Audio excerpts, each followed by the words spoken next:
اعوذ باللہ من الشیطان الرجیم بسم اللہ الرحمن الرحیم زین للناس حب الشہوات من النساء، آراستہ کر دی گئی ہے لوگوں کے لیے خواہشات کی محبت عورتوں میں، اور پھر آنورڈ 5 مزید چیزیں اللہ تعالیٰ نے گنوائی ہیں، لیکن ٹاپ آف دا لسٹ جس چیز کو ڈسکس کیا وہ عورت کی آزمائش ہے، یا عربی میں ہم اسے کہتے ہیں فتنہ۔ ایک فتنہ وہ ہے جو پنجابی میں استعمال ہوتا ہے، وہ ڈیفرنٹ ہے۔ یہ ہے ٹیسٹ، آزمائش، جس کے ذریعے اللہ تعالیٰ آزماتا ہے۔ تو آپ دیکھ لیں کہ یہ جو 6 چیزیں اللہ تعالیٰ نے اس آیت مبارکہ سورہ آل عمران کی آیت نمبر 14 میں گنوائی ہیں، اس میں پہلے نمبر پہ عورت کے فتنے کا، اس کی آزمائش کا ذکر کیا ہے۔ پھر اس کے بعد بیٹے، اس کے بعد پھر سونا اور چاندی کے جو جوڑے ہوئے خزانے،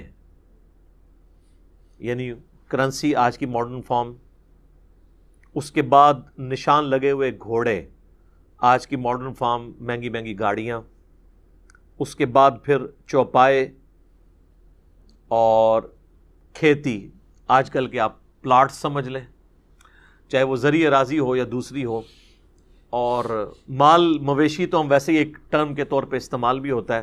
آج بھی آپ اگر چلے جائیں جنوبی پنجاب کی طرف تو وہ مویشی کو مال ہی کہہ رہے ہوتے ہیں، وہ بھی ایک ذریعہ ہے۔ تو یہ 6 چیزیں گنوائی ہیں، ان میں ٹاپ آف دا لسٹ اللہ تعالیٰ نے عورت کا ذکر کیا ہے۔ اس میں کوئی شک نہیں ہے کہ عورت کی جو آزمائش ہے یہ اس دنیا کی بڑی آزمائشوں میں سے ایک آزمائش ہے۔ صحیح مسلم میں حدیث ہے کہ اللہ کے محبوب صلی اللہ علیہ وآلہ وسلم نے فرمایا کہ اللہ تعالیٰ نے جنت کو ناگوار چیزوں سے ڈھانپ رکھا ہے، یعنی ہر وہ چیز جو دنیا میں مشکل ہے نا، وہ جنت کی طرف لے جانے والی چیز ہے، جو انسان کی طبیعت کے اوپر ناگوار ہے۔ ظاہر ہے نمازوں کی مشقت، روزوں کی مشقت، حلال اور حرام میں فرق کرنے کی مشقت، آنکھوں کی حفاظت کی مشقت، پیٹ کی حفاظت کی مشقت، ہاتھوں کی حفاظت کی مشقت، زبان کی حفاظت کی مشقت، یہ تمام ناگوار چیزیں ہیں۔ یعنی ہر وہ چیز جو دنیا میں کرنے سے اللہ تعالیٰ نے منع فرمایا ہے، اس کی اٹریکشن چونکہ دل کے اندر ڈال دی ہے، لہٰذا اس چیز سے رکنا یہ ناگوار چیز ہے۔ تو مسلم شریف کی حدیث کے الفاظ ہیں کہ اللہ تعالیٰ نے جنت کو ناگوار چیزوں سے ڈھانپ رکھا ہے اور جہنم کو خوشنما چیزوں سے ڈھانپ رکھا ہے۔ یعنی جہنم کے اوپر جس کو ہم کہتے ہیں نا کہ اڑنگا لگایا ہوا ہے کہ کوئی بھی پاس سے بھی گزرے گا اس کی طرف اٹریکٹ ہو جائے گا۔ دنیا میں ہر وہ چیز جو خوشنما دکھتی ہے، جس کی طرف دل اٹریکٹ ہوتا ہے اور اس کو کرنا بھی آسان ہو جاتا ہے، ظاہر برائی کو کرنا دنیا میں آسان ہے ایز کمپیئر ٹو نیکی کرنے کے، تو وہ تمام کی تمام خوشنما چیزیں بظاہر خوشنما ہیں لیکن وہ جہنم کی طرف لے جانے والی۔ اسی کی ایکسپلینیشن اس حدیث میں ہے جو سنن ابی داؤد، جامعہ ترمذی، سنن نسائی، ابن ماجہ میں موجود ہے کہ جب اللہ تعالیٰ نے جنت کو پیدا فرمایا تو حضرت جبرائیل علیہ السلام سے کہا کہ جائیں اور جنت دیکھ کر آئیں۔ تو جب واپس آئے تو اللہ نے پوچھا کیسا پایا، تو انہوں نے کہا یا اللہ کمال جگہ تو نے بنائی ہے، مجھے ہی نہیں لگتا کہ کوئی شخص تن من دھن نہ لگا دے اس جنت میں پہنچنے کے لیے، یہ تو ساری جنت میں پہنچ جائیں گے، جگہ ہی ایسی ہے۔ اللہ تعالیٰ نے پھر جنت کو ناگوار چیزوں سے ڈھانپ دیا اور پھر کہا کہ اب جا کے جنت کو دیکھو۔ جنت کو جب جبرائیل علیہ السلام نے دیکھا تو انہوں نے کہا یا اللہ مجھے نہیں لگتا کہ اب کوئی شخص جنت میں جانے میں کامیاب ہوگا، کیونکہ تو نے اس میں ہرڈلز ہی اتنی ڈال دی ہیں کہ جنت تک پہنچنے کے لیے وہ تمام آبسٹیکلز عبور کرنی پڑیں گی۔ پھر اللہ نے کہا جا کے ذرا جہنم کو وزٹ کرو۔ واپس آئے، کہا یا اللہ توبہ توبہ، یہ تو بڑی سختی کی جگہ ہے، کوئی شخص بھی کوئی ایسا عمل کرنے کی کوشش نہیں کرے گا کہ وہ اس تک پہنچ جائے۔ پھر اللہ تعالیٰ نے جہنم کو خوشنما چیزوں سے ڈھانپ دیا اور پھر فرمایا کہ جاؤ اب جا کے جہنم وزٹ کرو. وہ جب وزٹ کر کے آئے تو انہوں نے کہا یا اللہ مجھے نہیں لگتا کہ کوئی بندہ جہنم میں جانے سے بچ سکے گا، کیونکہ اٹریکشن ہی اتنی رکھی ہے تو نے، جہنم کے اندر نہیں، جہنم کے باہر، جس کو پنجابی سے کہنا ہے کڑگا لگیا ہوا ہے شکار کرنے کے لیے. اسی آزمائش کے اوپر تو پھر جنت ہے. تو وہ جو خوشنما چیزیں جنہوں نے جہنم کو ڈھانپ رکھا ہے، ان میں سے پہلی چیز عورت کا فتنہ ہے. صحیح مسلم میں حدیث ہے، نبی صلی اللہ علیہ وآلہ وسلم نے فرمایا کہ دنیا متاع ہے، برتنے کی جگہ ہے، اور سب سے بہترین متاع نیک بیوی ہے. دوسری طرف یہ بھی اسپیکٹ ہے کہ نیک بیوی جنت تک پہنچنے کا ذریعہ بن سکتی ہے. عورت آزمائش ضرور ہے، لیکن اگر نیک عورت ہوگی، نیک بیوی ہوگی، تو دنیا میں اس سے بہترین برتنے کی کوئی چیز نہیں ہے. دنیا میں بھی نفع اور آخرت میں جانے کا، جنت میں جانے کا سبب بھی. ایک اور حدیث ہے بخاری اور مسلم دونوں میں، نبی صلی اللہ علیہ وآلہ وسلم نے فرمایا میں اپنے بعد تمہارے لیے عورت سے بڑا کوئی فتنہ شمار نہیں کرتا. یہ آپ علیہ السلام نے اپنے وفات کے دنوں میں وصیتیں کرتے ہوئے فرمایا کہ میرے بعد سب سے بڑی آزمائش جو تم پہ ہے وہ عورت کے فتنے کی شکل میں آئے گی. اب عورت کا فتنہ ایک تو سیکس کے پوائنٹ آف ویو سے بھی ہو سکتا ہے، اور ایک اس پوائنٹ آف ویو سے کہ کوئی شخص اپنی بیوی کی محبت کے اندر جو جائز ہے ایکسٹریم رویہ اڈاپٹ کرے کہ اللہ کی حدوں کو توڑ دے، یا بیویوں کے ساتھ حسن سلوک نہ کرے اور ان کے جو جائز حقوق ہیں ان کو نہ دے، اور اس کے سبب اللہ تعالیٰ کے وہ عذاب کا مستحق ہو جائے. دونوں صورتوں میں عورت آزمائش ہے. ایک اور حدیث ہے بخاری اور مسلم میں، تیسری حدیث، یہ آلموسٹ 12 احادیث ہیں جو میں اس میں کور کروں گا. تیسری حدیث بخاری اور مسلم دونوں میں موجود ہے. دو تو میں چونکہ تمہیدن بیان کر چکا ہوں، یہ 10 احادیث ہیں کنزیکٹو، کہ نبی صلی اللہ علیہ وآلہ وسلم نے فرمایا کہ عورتوں کے پاس جانے سے بچو، یعنی ان عورتوں سے مراد غیر محرم عورتیں. تو صحابہ نے پوچھا کہ دیور کے بارے میں آپ کا کیا پوائنٹ آف ویو ہے؟ تو آپ نے فرمایا دیور تو موت ہے، یعنی سب سے زیادہ پردے کا اہتمام دیور سے کرنے کی ضرورت ہے. اور ظاہر ہے ایک گھر کے اندر تو فزیکل پردہ مشکل ہے، بہتر تو یہ کہ الگ گھر ہو، تو وہاں پھر نگاہوں کا پردہ ہوگا، نگاہ جھکا کر بات کرنا، جسے غض بصر کہا جاتا ہے عربی میں. سورۃ النور کے اندر اس کی تلقین ہے. اس کانٹیکسٹ میں میں نے دو ڈیٹیل لیکچر دیے ہیں. مسئلہ نمبر 161A غض بصر سے متعلق 17 صحیح الاسناد حدیث، اور اسی کا پارٹ B تھا 161B مسئلہ عورتوں کے حجاب اور پردے سے متعلق. چوتھی حدیث جامعہ ترمذی میں ہے کہ نبی صلی اللہ علیہ وآلہ وسلم نے فرمایا کہ جب کوئی دو مرد و عورت کسی جگہ الگ ہوتے ہیں، اب ظاہر اس سے مراد میاں بیوی نہیں، جو نامحرم رشتہ ہے، تو تیسرا ان میں شیطان ہوتا ہے. تو یہ جو لوگ کہتے ہیں نا جی ہماری محبت بڑی پاکیزہ محبت ہے، اور ہر بندے نے پاکیزگی کی لمٹس بھی اپنی رکھی ہوئی ہیں. کوئی شخص صرف فون پہ بات کرنے کو پاکیزہ محبت سمجھتا ہے، کوئی ہاتھ لگانے کو پاکیزہ محبت سمجھتا ہے، کوئی ایک سٹیپ اس سے آگے جانے کو پاکیزہ محبت سمجھتا ہے، اور اس سے آگے جانے کو وہ گناہ شمار کرتا ہے. حالانکہ اسلام میں نامحرم مرد و عورت کا کوئی اس اعتبار سے رشتہ نہیں ہے. حتیٰ کہ یہ جو منگیتر والا کانسیپٹ ہے نا، یہ بھی غلط ہے. منگیتر بھی آپس میں نامحرم ہے جب تک کہ نکاح نہ ہو جائے.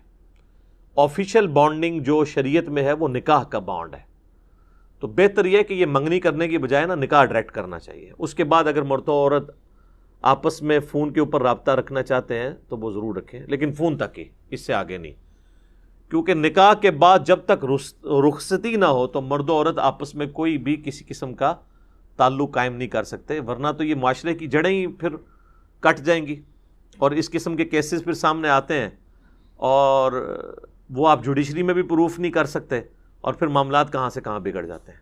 لہٰذا یہ کہنا کہ جی نکاح ہو گیا تو اب ہر طرح کا تعلق جائز ہو گیا، نہیں، جب تک رخصتی نہ ہو نکاح کے بعد والے تعلقات اس کے لیے جائز نہیں ہوں گے۔ 5ویں حدیث صحیح مسلم کی ہے، نبی علیہ السلام سے پوچھا گیا جو اچانک نظر اٹھ جاتی ہے، تو آپ نے فرمایا کہ اللہ نے مجھے اس چیز سے منع کیا ہے اور حکم دیا ہے کہ اگر اچانک نظر اٹھ جائے تو میں فوراً اپنی نظر ہٹا لوں۔ تو یعنی وہ نظر آپ نے یہ نہیں ہے کہ گھر چھوڑ کے آنا ہے ایک نظر کے اندر، کہتا نہیں پہلی نظر معاف ہے۔ پہلی نظر سے مراد دیکھنا نہیں ہے، پہلی نظر سے مراد ہے کسی شخص کا نامحرم کے بارے میں اس کو یہ پتہ چل جانا، تو پہلی نظر اس کی ہو گئی۔ اب جان بوجھ کے چاہے وہ پہلی نظر بھی ڈالے گا تو اس کی دوسری شمار ہوگی۔ 6ٹھی حدیث بخاری اور مسلم دونوں میں ہے، نبی علیہ السلام نے فرمایا کہ اے نوجوانوں کے گروہ، تم میں سے جس میں استطاعت ہو وہ نکاح کرے، اور اگر نکاح نہیں کر سکتا یعنی اس کی فائنینشیل حالت ایسی نہیں ہے تو وہ پھر روزے رکھ کے اپنی شہوت کو ٹھنڈا کرے۔ اور اس میں الفاظ ہیں نکاح کرو، نکاح کرنا تمہاری عفت اور عصمت کی حفاظت اور شرمگاہ کی حفاظت کا ذریعہ ہے، اور یہ نگاہیں نیچی رکھنے کا ذریعہ ہے۔ اب یہ بھی ایک تلخ حقیقت ہے کہ ہمارے معاشرے میں نکاح کی سرمنی اور شادی کی سرمنی اتنی مشکل کر دی گئی ہے کہ جو لوگ فائنینشلی افورڈ بھی کر رہے ہوتے ہیں پھر بھی حالات و واقعات ان کے لیے ایسے نہیں بن پاتے کہ وہ شادی کر سکیں۔ اور دوسری طرف یہ بھی ایکسٹریم ہے کہ ایک شخص فیملی کو سپورٹ کر ہی نہیں سکتا اور آپ زبردستی اس کی شادی کروا دیں کہ جی یہ بعد میں بندے کا پتر بن جائے گا، الٹا آپ 2 خاندانوں میں لڑائیاں ڈلوا دیں گے۔ تو یہ بھی کوئی اپروچ نہیں ہے۔ اور اس حدیث میں جو استطاعت ہے اس سے مراد اس کی سیکچول استطاعت نہیں ہے بلکہ فائنینشیل استطاعت کا ذکر ہے، کہ فائنینشلی اگر وہ استطاعت رکھتا ہے تو وہ نکاح کرے گا، ورنہ یہ تو نہ ہوتا کہ جس کی استطاعت نہیں ہے تو وہ روزے رکھے۔ اگر اس سے مراد وہ سیکچول چیز ہوتی پھر تو روزے بھی رکھنے کی ضرورت نہیں تھی اس کو، تو اس سے مراد وہی چیز ہے۔ اس میں اکثر وہ مشہور کیا جی ایک غریب آدمی آیا، حضور نے کہا شادی کر لو، اور غریب ہو گیا، کہا دوسری کر لو، اور غریب ہو گیا، تیسری کر لو، چوتھی کر لو، پھر وہ امیر ہو گیا۔ سر اس طرح نہیں کوئی امیر ہوتا، بیڑا گرک کیتا ہے۔ یہ بالکل جھوٹی روایتیں ہیں، یہ میرا خیال ہے کنواروں نے گھڑی ہوئی ہیں۔ ان روایتوں سے پھر بھی شادی نہیں ہونے کی جن کی نہیں ہونی۔ اچھا، 7ویں حدیث ہے صحیح بخاری میں، آپ صلی اللہ علیہ وآلہ وسلم نے فرمایا جو شخص مجھے اپنی زبان اور شرمگاہ کی حفاظت کی ذمہ داری دے دے میں اسے جنت کی گارنٹی دیتا ہوں۔ اب یہ 2 چیزیں جو ہے نا یہ بہت کرٹیکل ہیں، زبان اور شرمگاہ کا معاملہ۔ 8ویں حدیث صحیح مسلم میں ہے، نبی صلی اللہ علیہ وآلہ وسلم نے فرمایا یہ دنیا بڑی میٹھی ہے، سرسبز و شاداب ہے، اور اللہ نے دنیا میں تمہیں اپنا خلیفہ بنایا ہے، اب وہ یہ دیکھے گا کہ تم کیسے اعمال کرتے ہو۔ اور پھر آپ علیہ السلام نے فرمایا کہ تم دنیا اور عورت کے فتنے سے بچنا۔ 2 چیزیں فرمائی، دنیا کی محبت، اس کی دولت کی محبت، اور عورت کی۔ یہ کیسی کنکلوڈنگ گفتگو ہے کہ اللہ نے تمہاری آزمائش ان 2 چیزوں میں رکھ دی ہے، عورت اور مال۔ باقی آپ جتنے بھی دیکھیں گے وہ اسی کی کرولریز ہوں گی۔ اچھی گاڑی مال کی کرولری ہے، زیادہ پلاٹس مال کی کرولری ہے۔ تو دنیا کی محبت، اس کے مال کی محبت اور عورت سے بچنا۔ اللہم انی اعوذ بک من فتنۃ النساء، اللہم انی اعوذ بک من فتنۃ الدنیا وعذاب الآخرہ، آمین ثم آمین۔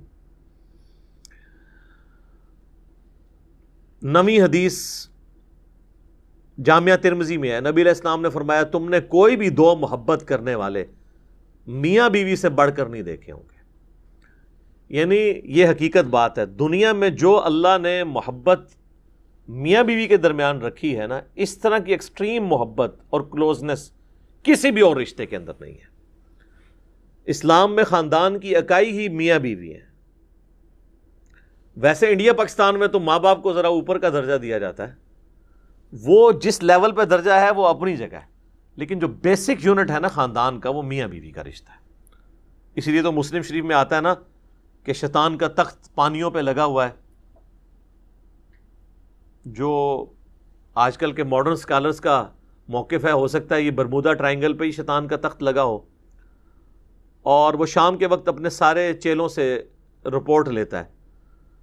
تو ہر اس کا چیلا آ کے مختلف قسم کے گناہ گنواتا ہے کہ آج میں نے فلاں سے فلاں کروائی، فلاں سے فلاں گناہ کروایا. ایک چیلا آ کے کہتا ہے آج میں نے میاں بیوی کے درمیان علیحدگی کروا دی ہے. تو شیطان کسی سے خوش نہیں ہوتا، اس سے خوش ہوتا ہے اور اسے گلے لگا کے ملتا ہے کہ اصل کام تو نے کیا ہے.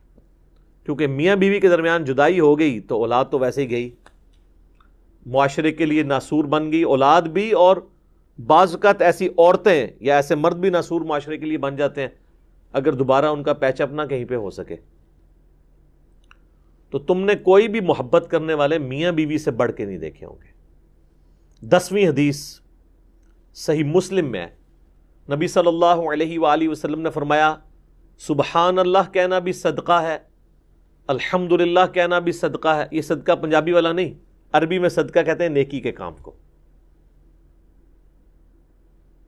اللہ اکبر کہنا بھی صدقہ ہے، لا الہ الا اللہ کہنا بھی صدقہ ہے، اور راستے سے تکلیف دہ چیز کو دور کر دینا بھی صدقہ ہے.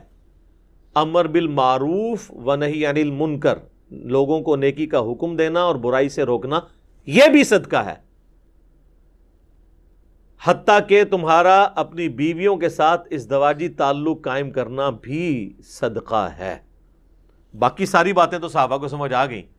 آخری بات پہ انہوں نے کاؤنٹر کوسچن کیا، یا رسول اللہ ایک پیور ایک اینیمل انسٹنکٹ والی جو ایکٹیویٹی ہے اس پہ بھی نیکی ہے. تو آپ نے فرمایا اگر تم یہی ضرورت کسی ایسی عورت سے پوری کرو جو تمہارے لیے حلال نہیں ہے تو کیا تمہیں گناہ ملے گا؟ صحابہ نے کہا یا رسول اللہ ملے گا. تو فرمایا کہ پھر تمہیں اپنی بیویوں کے ساتھ ازدواجی تعلق قائم کرنے پر ثواب بھی ملے گا. یہ ہے نیکی کا کانسیپٹ اسلام کے اندر. تو یہ میں نے 12 احادیث کور کی ہیں آلموسٹ. اس میں نے کراس ریفرنس میں مزید بھی کر دی، 2 تمہیدن اور 10 جو ہے وہ عورتوں کے فتنے کے پوائنٹ آف ویو سے. ابھی بھی کئی باتیں جو بیان ہو سکتی ہیں، لیکن یہ قرآن کلاس اس کی متحمل نہیں کہ میں اسے ڈیٹیل سے بیان کروں. مسئلہ نمبر 161A، نگاہوں کی حفاظت سے متعلق 17 صحیح الاسناد احادیث اور قرآن حکیم کی آیات سورۃ النور کی، اور اسی کا پارٹ B تھا 161B مسئلہ، وہ عورتوں کے حجاب سے متعلق.